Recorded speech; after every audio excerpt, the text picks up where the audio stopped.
pertanyaan saya, tujuan Bapak mendidik anak, apa yang Bapak harapkan dari anak Bapak?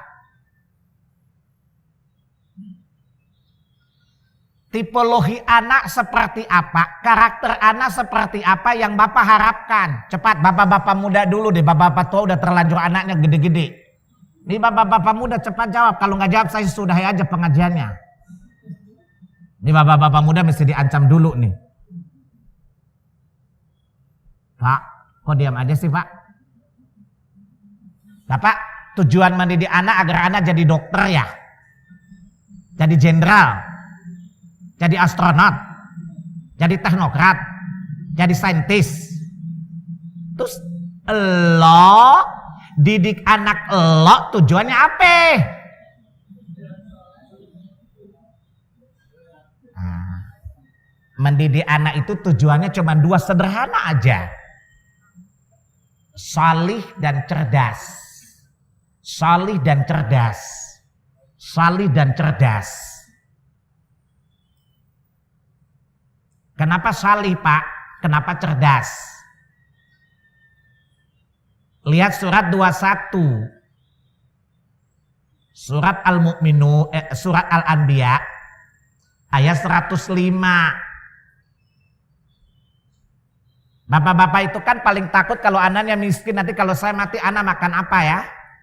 Gak usah deh, itu urusan Allah tahu. Bapak aja waktu lahir juga miskin kan? Ini kayaknya pas gede-gede ginian kan? Maaf jangan marah ya Pak. Jadi gak usah khawatir deh. Kenapa? Allah bilang di surat 21 ayat 105. Jadi jangan khawatir kalau punya anak salih. Pasti dia bahagia deh. Coba lihat surat 21 tadi. Kenapa gak bawa Quran? Emang udah hafal? Inna lillahi wa inna ilaihi raji'un. Walaqad katabna fi zaburi min ba'di dzikr annal arda yarithuha min ibadiyas salihun.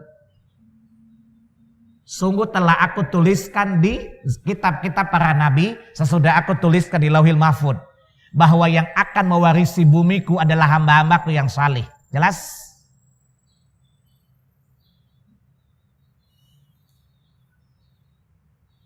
Itu dasar pertama, kesalihan dulu ya.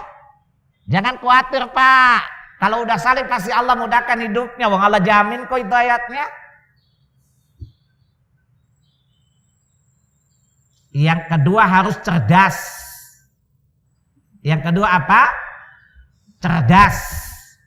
Sebab kalau salih tapi tidak cerdas, itu nanti jadi keledai Pak, ditunggangin orang.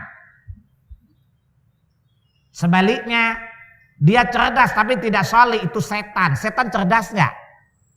Ya rusak itu dunia. Lihat surat 2 Al-Baqarah 249. Kisah tentang bagaimana Allah mengangkat Talut untuk melawan Jalut bukan. Allah, kenapa Allah pilih innallaha astafahu? Kenapa Allah memilih Talut?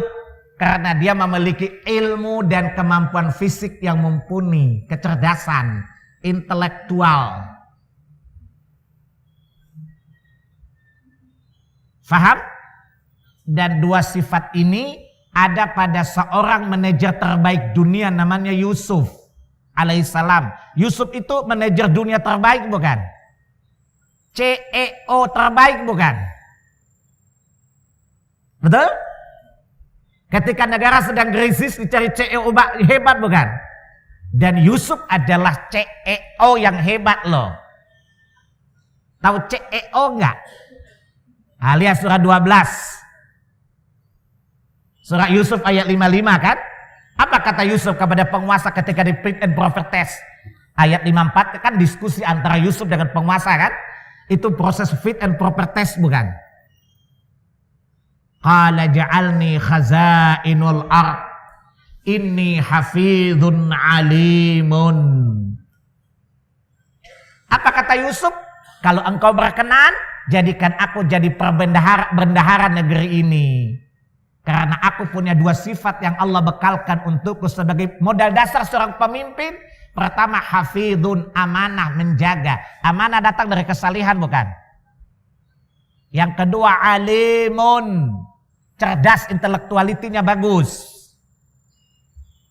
Nah, pendidikan nasional kita kan tidak mengacu pada dua itu kan? Mengacu pada sesuatu yang bersifat kebendaan materi bukan? Maka tidak heran kalau sama-sama adu jotos di SD, di SMA ribut-ribut. Jelas ya? Jadi tujuan mendidik anak hanya dua kata aja bu. Soli cerdas, cerdas soli, soli cerdas. Kenapa? Anak itu kayak wadah pak. Tahu wadah? Jadi kalau wadahnya baik, apa saja masuk. Memiliki dua sensormetically. Apa itu sensormetically? Menerima yang baik, menolak yang buruk. Dengan dua itu tadi bukan? Faham?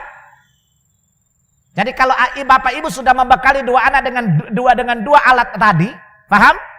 Maka secara otomatis dia mempunyai sensormetik. Ya, dia hanya menyerap yang baik-baik dan dia menolak yang baik-baik. Assalamualaikum warahmatullahi wabarakatuh. Alhamdulillah wassalatu wassalamu ala Rasulillah wa man tabi'ahum bi ihsanin ila yaumil qiyamah, amma ba'd. Wa minal ma'lum bahwasanya membaca Al-Quran fadluhu azim, keutamaannya sangat besar, dan ini adalah silah penghubung antara seorang hamba dengan Rabbnya Allah Azza wa Jal.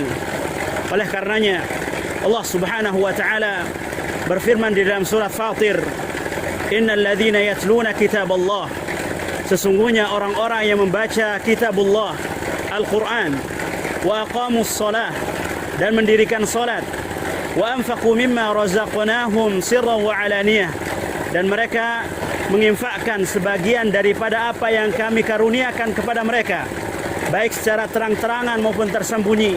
Yarjuna tijaratan lan tabur, mereka mengharapkan perniagaan yang tidak ada ruginya.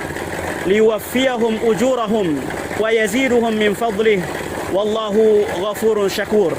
Kala Allah Subhanahu wa ta'ala akan menyempurnakan ganjaran bagi mereka, dan Allah Subhanahu wa ta'ala akan menambahkan dari karunia-Nya.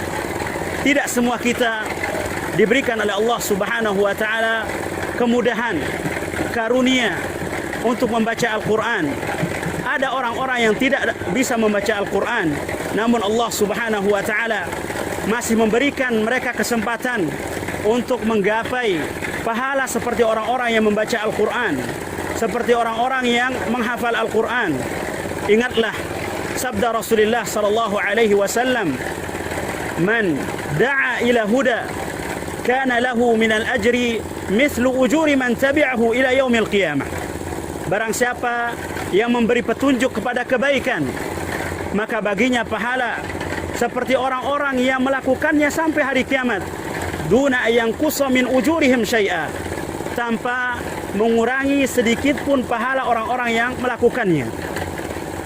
Maka alhamdulillah, antum bisa lihat di belakang antum, di layar antum, tahap pertama TBK Backing 002 Abu Said Al-Khudri, tahap pertama sudah sampai 60%. Ya, ini semua dari andil antum yang berusaha mendapatkan kebaikan dari orang-orang yang membaca dan menghafal Al-Quran. Maka insya Allah ke depan di tahap yang kedua kita akan memulai tahap untuk pemasangan atap, yang insya Allah akan dikerjakan segera setelah tahap pertama ini selesai. Kami terus meminta dan memohon kepada Allah Subhanahu wa ta'ala terlebih dahulu, kemudian andil-andil antum. Wallahu ta'ala a'la wa alam, wa jazakumullahu khairan.